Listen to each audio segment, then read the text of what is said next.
The Art and Industry of Business and Living podcast, discussing conscious choices around business, money, life and living, and creating a greater future for you and the planet. Hi everybody, welcome to the Art and Industry of Business and Living. You are with your host, Simone Milasas. Surprise, surprise, because guess what? I'm here every week, you know? So I am still in Brisbane Beach at the moment, so loving home, lots and lots of rain. It's been awesome, which means that my dog thinks he's an inside dog, but you know what? Papa's away, so I've been letting that happen. So I have a friend up here today who's actually come to do some body work on me. Oh, my body is very super excited about that. And I said, why not come and do a podcast as well? So welcome, Wendy. Thank you so much, Simone. Yes, I'm so excited to be here. So Wendy Mulder is a certified facilitator of access consciousness. She's also a Being You facilitator. Is that it? Is that the boxes you've ticked so far? Being You facilitator and body process facilitator. Body process facilitator. Awesome. Yes. Yep. And also specialise in changing people's worlds around grief. Which brings me to the books that you've written. Now, you've got some really cool stories that have actually stemmed from these books too. So you've got two books here that I'm holding in my hand, which you can't see because it's a podcast. But one is called Learning from Grief and the second one is called Dying Happy. So Learning from Grief was your first book, correct? Yeah, Learning from Grief is the first book and that's about how you support someone through, when they've lost someone. Okay, so tell me why you wrote it. Why I wrote it was I saw that there was such a need for people to become more aware of the support that, just to have someone there to say, hey, how are you going? Is there anything I can assist you with? So that was originally how that started, was just through a group of girls and we all got together and we started just meeting up, doing different activities. And one of the amazing things, of course, was the bars too. Was like we found the bars and we were like, oh my God, this is so cool. Right. So cool for grief and trauma. I mean, let me, little plug in here, because one of Wendy's nicknames I have for her is Nurse Wendy because she is, fully qualified nurse. Yes. You don't work in the nursing industry anymore, but she still has such, amazing capacities. Like when I had a major operation, Nurse Wendy was so helpful with making me aware of things that I weren't aware of when I would, almost panic about something really stupid and you're like, no. And you would ask me a question so I could have a look at what was occurring and to really, go with what the body requires and desires. So you taught me a lot about that. I always highly recommend if something's going on, call Nurse Wendy. Yeah, well, it's so great because this is the great thing that I love about all this work, because I'm still a registered nurse and, I've done all the degrees and study, and now I can actually use that with all the tools of access consciousness. And I realise that, it's really the stuff that I know about pre-op or post-op or bodies and combining the two it's awesome because it's an ease for me and what that can create for people, to get rid of that panic of I've got to go and have surgery. Yeah. Or some of the, and that was so cool. They don't really tell you a lot of what goes on. I mean, I had a hysterectomy, as you know, and I had a massive fibroid that was in my uterus, so I had got that removed. And they do say, okay, are you aware that we're going to be, cutting you as like a cesarean, blah, blah, blah. But they don't really talk about the longevity of different things that are occurring. I mean, I've been still working on the scar that I have to this day. And it was a couple of years ago, I think 3 years ago, I had the operation because I've noticed that the back pain that it created and different things by, taking something out. But I remember when I first came home and, I mean, they say, 6 to 8 weeks or something, you're not meant to drive for the first, 4 or 5 weeks. I sneakily got into my car and drove down to the grocery shop because I was like, I can't be housebound. But you were helping me out right at the beginning. You said something about rolling on my side and I went, I can't. And you went, why? And I went, because I feel like the cut's going to open up and everything in my stomach is going to fall out. But that was literally it's funny. Yeah. But that was I was like, oh, I've got to hold my stomach because that's all going to split open again and come out. It was an insane point of view. Yeah. but I wasn't willing to allow my body to show me what it required. But that was so cool though, in the sense is because that was just such a common thing that a lot of people have that. But I'm an intelligent woman, and it's like, and here I am going, no, I can't roll on my side because my stomach's going to, open up. And But I remember as well, it was really quite funny because Simone was like, after a few days, she's like, okay, I'm just going to be able to walk down. I don't know if you remember that. You were like, oh, I'm just going to walk down the street. I'm just going to be able to walk down the street. And I'm like, Simone, you may not be able to just go just yet. You might need to just take a few days break. I'll show you. I know, that was very interesting. I mean, I was heli skiing in Colorado 9 weeks after the operation. So yeah, it's pretty cool. Which was probably not my smartest move. I remember being up heli skiing, in Colorado, these amazing mountains. No one's skied on that path before, and in powder, which I'd never done, and there I am. I mean, I'm a good skier, but I had never skied in powder, and it's very different.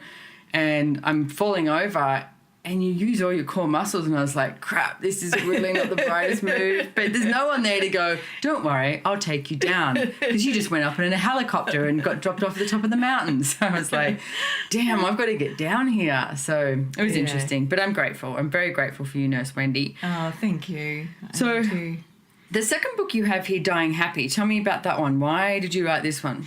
Well, that was really cool because Dying Happy was basically, that's always been my point of view is, when you choose to die, why don't you just choose to die? You don't actually have to have a disease to die, which is very much this reality. You can just choose it. And this is about actually my mum and looking after my mum. And I actually did a journal while I was caring for her, and the book is based on that and using all of the tools of access and just doing it with such an ease. And I think the biggest thing for me is actually choosing what would work for me and not going into an obligation that a lot of people do, if they're looking for looking after a parent. Right. And so that is just a combination of the basic tools of all of them in there, which I can't remember, but, not judging yourself, just being willing to choose and have an ease with what you're choosing. Well, it's interesting because, I mean, literally everybody dies. Yeah, yeah. So, why not die happy? Yeah. I know my father he had a few things going on, but at the end he had a massive stroke, which actually he lost his speech, which I think was one of the most frustrating things for him at the end. He was in hospital for about 10 days, and every day we went in there, and he would still, make noises and garble and point, and you could see he was really wanting to say some stuff. Yeah. But if you listened, you heard.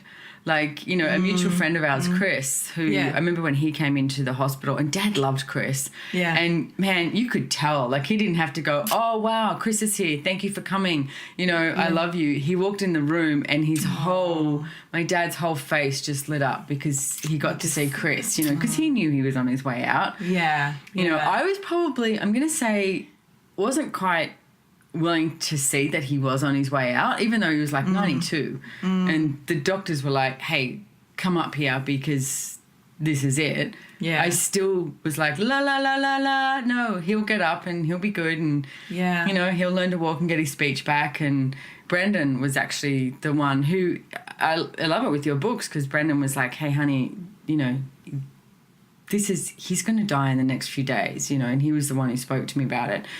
And I remember when he did die and the hospital rang and said, okay, it was 1:15 p.m. or something that he died, and I was down at Mooloolaba at an access class. Yeah, I remember that. Yeah. And I went to lunch because I was like, right, I'm at lunch. What are you supposed to do? But I remember having a shower that night and I was bawling my eyes out in the shower and going to myself, I was like, who's going to look after me now? And then I went, hang on a second. My dad hasn't looked after me in years. It was just this little girl's point of view of my dad looks after me. And it was interesting to see with the grief how I was literally, Dad had lived a great life. Jesus, he was in his early 90s, lived a great life. He was so happy. So for him, great, tick the box, life good. Yeah. But for me, I was grieving my relationship with him of not having him around. And I remember Gary Douglas spoke about this at one stage, saying that when his father died when he was 17, you know, he was upset, and he realised he wasn't so upset that his father had died literally for him. He was upset because that relationship no longer existed, you know, on this plane as it was. Yes. And it's interesting to see how many people actually grieve that. Exactly. It's actually not. It's that relationship that you actually had. And the other thing I think that people find too is the physical contact. Right. Yeah. You know, that being able to hug someone, being able to laugh with someone. Yeah, and like, you know, just that, like sitting on the porch and having a laugh. So it's that, because that when that person's gone, they're happy, they're great, they're good. Yeah. It's, you know, and because I've seen so many, and I've seen the joy on their face when they go, a lot of them, but it's so true. It's our relationship that we think. So it's really quite selfish, isn't it? Well, it's in a way that we think we've lost something, but we actually haven't. Yeah.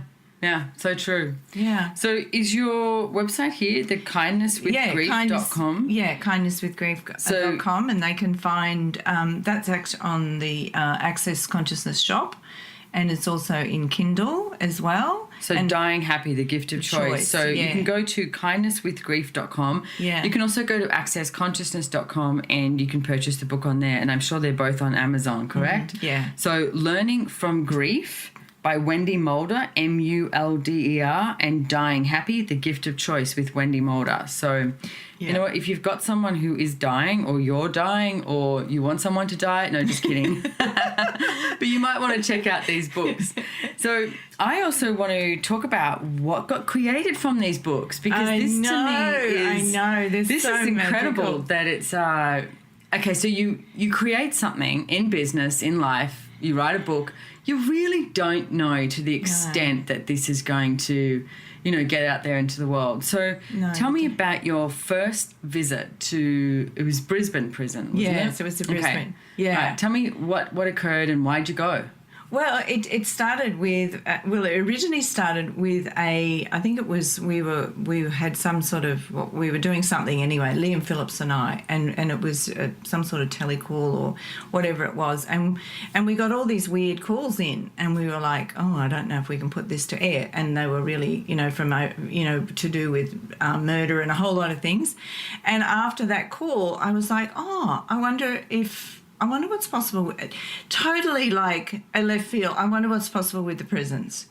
And then I was like, oh, I wonder who I can connect with, and being with my nursing background. And that's the way I went. And then it was just like, oh, I've got a book. I can go in and talk to them about grief with dealing with the prisoners. And it was just that, you know, and then basically I was just as much surprised when I eventually got through to the director of nursing at the prison and said, oh, would you like me to come in and, you know, like, and I made up some stories, but it was like... Anything to get in there. That's a tool, ladies and gentlemen. It's like, you know what, say what people need to hear so that you can get your foot in the door, and then you can talk about whatever the hell you want. Exactly. And that's pretty much it. And it was, and I always remember this because just as I walked out the door, because you said, yes, come in. And then I had a bars fly with me and I went, oh, why don't I bring that as well? So it wasn't planned. Right. And then it was just that whole thing of like, I'm like, holy fuck, I've got to go into this prison. So let's fast forward slightly. So they say yes. They say yes. And then Wendy and another facilitator end up going in there. It's like every Wednesday or every second Wednesday? Every second Wednesday, I think it was, for 12 months. And what did you do? And so this was men's jail in Brisbane, Australia. And it was a, what do you call, high security, a maximum security security prison. So, and then you went in there every second Wednesday and you ended up teaching them bars, is that correct? Yeah, teaching them bars. And then we basically, and the key thing was that we connected with the, originally I connected, and then we both did, with the lady who was the educator. Right. So she was the one that actually, you know, was the one that allowed it all to come about. And then we went into all the different areas. And then after we'd been there for a while, she's like, I can't believe I let you into some of these places. So what were the places that she couldn't believe you let in? Tell us a little bit about your prison life. Well, they were really maximum security. You know, like they weren't life. They were in there for life. Yeah, and they weren't really allowed visitors, and just I mean, I don't know how much I can say, but yeah, there was some pretty wild. But we were just willing. Did you have to sign a non-disclosure? Or? No, we just okay. So well, I'm okay with whatever you say then. Oh, okay, who are you cool. concerned about talking about? Well, I don't know. I mean, maybe, no, nobody, I suppose. But No. I'm just like the prisons, but they don't know which one I'm talking about anyway. So, no, but some of the ones that we went to were really, like you saw they never got any visitors. So that was what really blew me, was they were so keen to hear anything. Right. To receive anything. Right. Because they knew they were there for a very long time, and the fact that we were there Right. and then showing them something that could actually make some ease for their world, for their life. So how did they receive the bars? They received it incredibly well. I was amazed, and they actually did it on one another. I know. I remember seeing a report that they did, and it brought me to tears when, some of the prisoners were saying when they learnt how to run bars, when they received bars, when they gifted bars, that they, for the first time when they walked into the mess hall, which is like where they eat, is they didn't actually, want to be violent. No. Or that they slept the whole night through and they hadn't done that in years, or they didn't have violent thoughts, etc. Yeah. And I remember reading one guy said, I now know what I want to be when I leave prison. I would like to be a bars facilitator. I was like, that's so cool. Yeah, it was just and the other thing that I remember too is like, because they get a lot of calls in from the family, a lot, and that brought a lot more ease for them. Because they, they would get very stressed because they were in prison, and then they would have family call them, and just that one of who does this belong to, like just that simple tool was really amazing for them as well, to be able to deal with, okay, maybe not all this anger and frustration and pain that I've got is not mine. Right. So one of the tools that Wendy's talking about, and if you've been listening to my podcast, you may have heard me talk about it, is who does it belong to? So when there is those moments, and you don't have to be in prison to use it. No. It's like when those moments that, you do perceive, frustration, anger, all of that and more, all of those thoughts, feelings and emotions, use the tool of the question of who does this belong to? And if it lightens up, it's not yours. Because quite often, you might be really angry or frustrated, and then you're like, hang on a second. And it's like yesterday, I was, going through some stuff, and then I realised, I don't have a problem. Mm-hmm. And I'm trying to create a problem right now. And it was like, this is not mine. Yeah. This is not my problem. # not my problem. Yeah, yeah. So that's great that you actually gave them the tools to do that. Yeah. Yeah, and it was amazing. I mean, we would have 15 to 20 in there, and we would just work around them, and then all of a sudden prison are going to shut down, and like off they go, and the manuals ended up all around the place because they're like, oh, sneaking under my shirt, and they had all the books of access consciousness. And that was always the funny thing, is we'd bring in all these books, and then you'd be like, where's all the books gone? And they'd go missing. So they would steal the books in prison, books on consciousness. I love it. It's brilliant. Which means that what Access Consciousness ended up doing too, thanks to Wendy, is giving more books to the prisons so that they did have something. Because, I quite often, I know a lot of people, including myself, who did some, risky things growing up, a colourful life, that really the only difference between me and someone in prison may have been that I didn't get caught. Yeah. Not that I murdered anyone. Didn't do that yet. So, yeah, interesting. We have other tools now. Exactly. So now where are you at? Where are you heading to? You came into my house today and we went, oh, we just got this application went through. So what's happening now? So where we're at now is that actually in the process of filling out an application form to have access to the government prisons now for doing bars. That's awesome. Or doing whatever we can. That's amazing. Yeah. That's the thing. One of the amazing gifts from doing this work with the prisons is you really have to be willing to be patient and not give in, not give up, and just keep moving around different ways, because, it's not straightforward. You know, it's definitely not. And I mean, I was speaking to someone the other day who I'm looking at some of the prisons in England, and she's like, oh, I sent an email. And I said, hey, and they didn't get back to me. And I'm like, so? Yeah.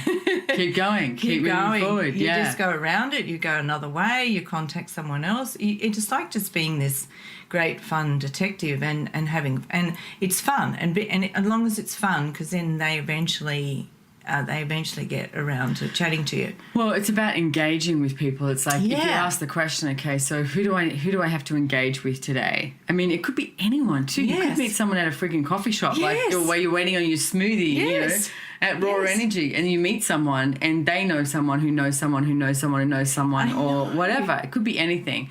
But if you're open to the possibilities and you are willing to ask questions like Wendy says and have fun with it and don't go, oh, I sent an email and I received a no. It's like, keep moving forward. What is it you'd like to create? I mean, a mutual friend of ours, Claudia, she ended up going to an orphanage in Mexico. She's Mexican. And she went to an orphanage in Mexico for young girls. And I think they had been violated, the young girls, and it was an orphanage for them. And she got given, I think it was only like 2 hours or something they were allowed to be in there. But she got a bunch of people in Mexico, all the bars facilitators, you know, anyone who could run bars. And they went in there and they ran all the girls' bars. You know, they got permission to go in there for that long. Yeah, wow. We've had, I know Gary Douglas and Dane here, the, you know, founder and creators of Access Consciousness, created a video that we actually took into a refugee camp in Syria because some woman asked for it. Yeah, and I mean, that was thousands and thousands of refugees got to watch this video. We don't know what's occurred from that. No. So we don't know how many people are just, you know, running bars or running, you know, even one bar can help. Like if you learn the implant band can just help just running that. And it's like, so we don't know what it's creating. And yet if you keep being you in the world like that, it's amazing the possibilities that can show up, whether it's today, tomorrow, in a year, 10 years, 20 years, 50 years. You keep being like that, you create a difference in the world. Yeah, and that is so true, because I still don't know, like, you know, how, like, the effect of how that for all those hundreds of people that we saw. And interesting, they might still be running bars in prison now. You don't, exactly, and you know, because you don't hear back. And but talking about engaging with people, when I had to go and get documents signed by the JP, I started chatting to him, and it was like, he knew all about, he actually knew one of the people that was in the prison of one of the prisons that I'm working with at the moment. Wow, that's so cool. And and he was just so excited. Like his whole face just lit up. That someone was doing something like that. Yes, yeah. That you were being the gift of possibilities. Yeah. And he was just, and it was just amazing. Just, like that whole energy of engaging and chatting and being interested, isn't it? Yeah, and interested them. And I just want to get clear too, Wendy didn't quit on the prisons. No, that's they actually weren't. She wasn't allowed to go back into the Brisbane one. I think there was new management or something that took over. Yeah. So I think you asked a question, the door opened at that right moment, which is where I do get anything in business, anything in your life. If you receive a no, don't take it as a no. Ask again. Ask again, ask again, ask again. Because it just so happened that one woman who, as you said, she was like, I can't believe I sent you into some of these areas, you know.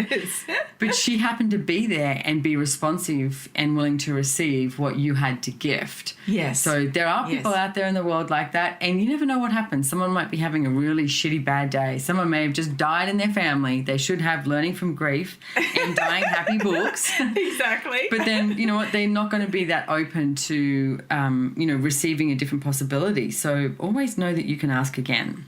Exactly, and always be willing to be patient, because this is not, as you know, this hasn't been like a 12-month thing. No. This has been, you know, 4 or 5 years. Yeah. And just constantly just asking more questions and then podpocking yourself anywhere that you get caught up in something, and just keep going.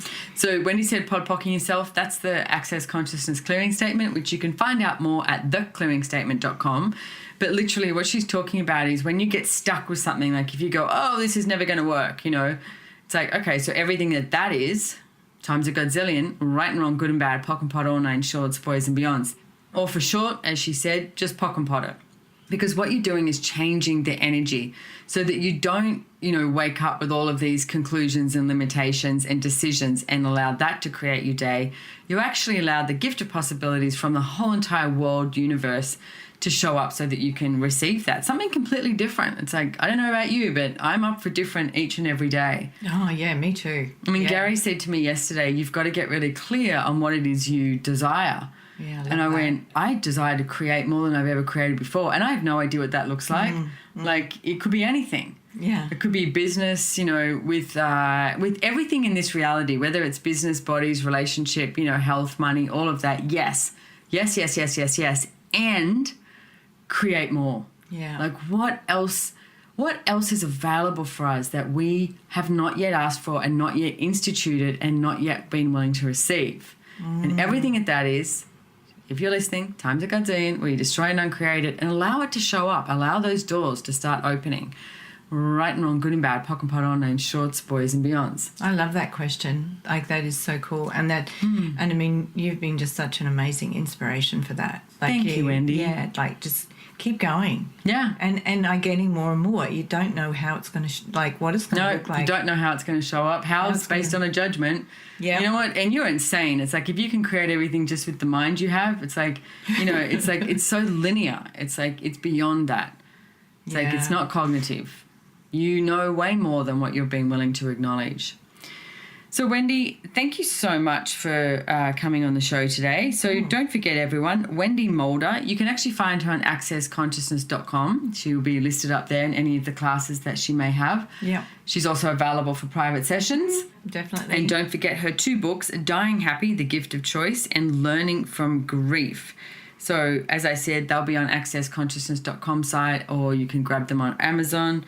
And you can check out her website, kindnesswithgrief.com too. So anything else you want to add here, Wendy, to the listeners? I think I just really love that one of, like, just don't give up. Don't give in and don't give up, and just keep going. Yeah. That I think that's just that to me has been such a gift. The energy of that. Yeah. Yeah. No matter what anyone says. Yeah, and just go with what you know. Like, because that's one of the things that death has really contributed to me, seeing so many people die, is that we're only here now, and let's make the best of it every single day. Yeah, absolutely. There's a movie, well, I think it's just out. Maybe it's not just out because I watched it on iTunes, with Hugh Jackman, The Greatest Showman. Oh, yes, great, isn't it? Yeah, it is great. But he really lives each moment, as like, let's do this sort of energy. Yeah. And it's interesting because even the movie, the way that was made, I watched this thing last night. They were talking about the making of it, and it was 7 years that they worked on that. Wow. Yeah. But they just kept going. He just kept going. Just keep going. Yeah. Keep going, keep going, keep going. Yeah. So, cool. Yeah. Right. And thank you so much. You're so welcome, Wendy. You. Yeah. It's been great. It's been great to have you on here. So, and if you like the shows, please, like them, share them with your friends, sign up, get the summaries, do all that sort of stuff. And don't forget to check out accessjoyofbusiness.com and find a Joy Business facilitator near you. Get your bars run. I've spoken about that, accessconsciousness.com. Find a bars facilitator, get your bars run. Or even better still, go to a bars class. It's like not much money. And you get to run bars twice and receive bars twice. And bars change your life completely and utterly. I do not know what I would do without bars. Me neither. I mean, just even yesterday I got and it was like a refresh button. Yeah, getting your bars run. Yeah, it was just like, it is. Wow. Anytime you're cranky or frustrated, you'll be like, I need my bars run. Get your bars run. It's a brand new day. Yes. The sun's out even when it's not. Awesome. All right. Well, thank you, Wendy, and I look forward to having you on a show sometime in the future. Yeah, I love that. Bye, everyone. Bye.